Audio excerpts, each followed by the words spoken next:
Selain melakukan berbagai cara guna menekan penularan COVID-19, mengedukasi masyarakat untuk lebih bijak menerima informasi terkait COVID-19 juga penting dilakukan. Tujuannya agar masyarakat memahami informasi yang benar dan tidak terpengaruh berita bohong maupun menjadi penyebar hoaks.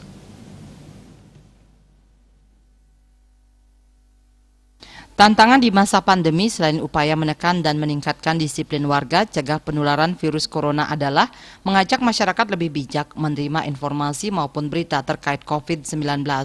Mengoptimalkan budaya literasi di era digital seperti sekarang penting dilakukan untuk mencegah meluasnya kabar bohong maupun mengajak masyarakat lebih paham terkait informasi yang didapat sehingga tidak mudah meneruskan berita tersebut di sosial media tanpa mengetahui kebenarannya yang bisa menimbulkan tuntutan hukum. Ya, ini sebetulnya masyarakat yang menyebarkan kabar-kabar hoax itu dalam suasana pandemi seperti ini, kalau menurut saya sebagai orang hukum, suasana yang begini membuat kabar-kabar yang merugikan dan membahayakan justru harus dikualifikasi, artinya diperberat hukumannya dalam suasana seperti ini.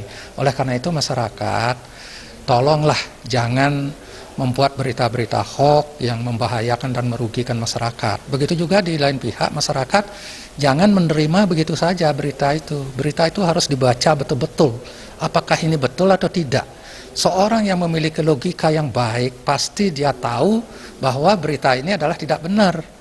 Tapi kalau sudah tahu berita ini tidak benar, lalu di-share lagi, nah ini yang tidak benar. Itu juga bisa tersangkut kasus hukum. Selain yang membuat berita, yang menyebarkan juga ikut terseret hukum. Itu penyertaan dalam hukum itu ada. Bijak menerima informasi harus diimplementasikan semua kalangan terlebih di tengah pandemi.